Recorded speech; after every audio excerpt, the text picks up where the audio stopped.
The word Bauhaus is all too often tossed around this industry as it kindles ideas of pure design, history and minimalism. However, it represents far more than just a minimalistic aesthetic, with serious thought and consideration being needed for the Bauhaus outlook of practical living and design for everyday use.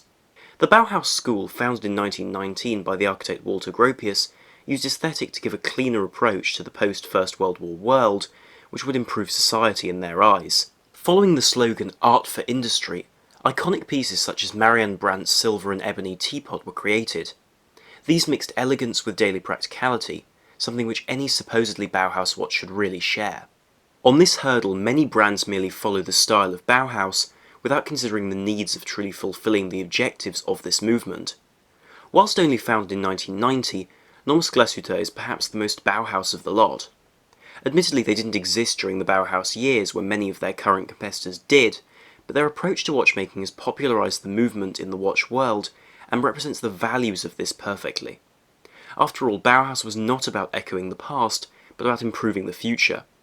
Crucially, Nomos is a member of the Deutsche Werkbund, a union of German artists, designers and architects, which was founded in 1907 by Peter Behrens, a mentor of both major heads of the Bauhaus, Ludwig Mies van der Rohe and Walter Gropius. Before I begin the video, please remember to like, share and subscribe to catch more content, and follow Watch Chronicler on Instagram for further photography and other previews of articles and videos. Also head over to watchchronicler.com for the full review with specs list. On the site you'll also find a full article to celebrate the 100th anniversary of Bauhaus, with 5 unexpected watches which for me echo this wonderful approach to design perfectly. Of course there you'll also find plenty of other articles, whether that's reviews, new releases or histories, to take your fancy. But the watch I'd like to present to you today is a masterpiece in refining functionality to the point of being very elegant in form, and this is the Nomos Glashütte Tangomat GMT. When Nomos relaunched, the Tangente was an immediate icon of their range. With a gorgeous simplicity and quintessential angular lugs, it was a truly elegant dress watch in a unique way. Whilst this model continues to be the most recognisable in Nomos' range, they have since rebooted it with the larger, more complex and automatic sibling, the Tangomat. The GMT is, without a doubt, my favourite of the lot. Its case is perfectly Nomos in polished stainless steel, with a quality of finishing entirely befitting its price. The bezel is flat and meets the crystal perfectly, whilst the crown is as simple as a gear in the movement, with only Nomos engraved into its surface. Likewise, the lugs incorporate the sharp angles of the case, with a geometrical descent to meet the wrist. To match the Bauhaus element of practicality, the lugs are drilled for ease of strap changing. The only additional features of this case are the pushers, one given an easily pressed rectangular piece at 2, the other concealed at 8 in order to avoid unintended use. However, what is modern about this case is its clear aim to be more of an everyday watch than a standard 35mm Tangente. The dimensions of this case are 40mm in diameter by 50mm from lug to lug. On the one hand, it feels very large due to the immense size of the dial in relation to the ultra-slim bezel. On the other, the lugs, whilst themselves rather flat, do allow the strap to even bend inwards if the watch were to be worn by someone with smaller wrists than mine. For the record, you see this watch now on my 7-inch wrists, where it is rather comfortable. However, for those with wrists under 6¼ inches in circumference, the length of the lugs may make the watch uncomfortable, as it wears undoubtedly larger than its specifications would suggest. One aspect of this watch which is fantastically judged though, despite the complications within it, is the thickness. At only 10.9mm thick, this watch feels extremely slender, only accentuating the size of the dial. A key aspect to the comfort of this watch is the choice of strap. Known for offering wonderful straps in as original materials as suede, the strap offered is a 20mm tapered Horween shell Cordovan leather strap, complete with the hide printing on the back, just to add authenticity. The surface is spectacularly smooth and glossy, whilst the back is very soft against the wrist. But the brilliance of this strap is that it doesn't overpower the design of the watch in any way, but gives comfort for long-term wear. What is most apparent when handling this watch is its geometrical look. I don't think any other brand has quite perfected this particular look like Nomos has, to this level of quality, despite the fact that other brands came up with it first. Of course, with its angled lugs and simple crown, this watch could even be labelled as cold, yet I think the simplicity expressed by the case, in much the same way in fact as it is by international style buildings, is only really completed by the dial of this watch, which finishes off the effect. The wide, flat dial provided by this watch really has become a hallmark of this brand.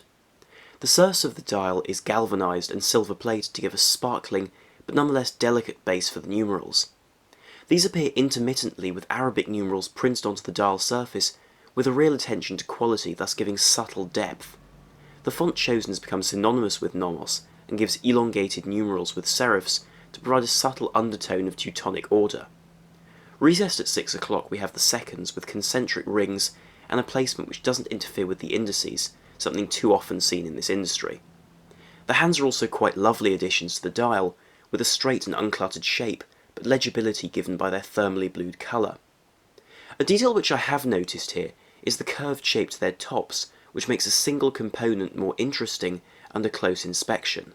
However, whilst all of that is rather typical Nomos, there are two very new functions here. At 9 o'clock we have the time zone indicator, which changes at the push of a button at 2 o'clock. Depressing the button jumps the hour hand forward in 1 hour increments through 24 hours in order to keep up with the traveller's geographical position. To add to this, the 3 o'clock position displays the home 24-hour time through a wide window with a red arrow to easily locate the centre. Cleverly, the width of the window allows one to see times before and after the present, thus making reading the time much easier at a glance with a disc like this. The hidden pusher at 8 is operated with an included adjusting pin and is used to synchronise the home time with the time in any particular time zone. This is only necessary if the home time needs to be changed though, so you could probably travel without the pin. In the same way as Mies van der Rohe added sheets of onyx to the walls of the Barcelona pavilion, Nomos has added a jewel of complexity to the heart of this watch, the DUW 5201 movement. This movement is afforded a very good view thanks to a sapphire exhibition caseback. Functionally, this in-house movement offers the time and a world time function rather than a conventional GMT watch.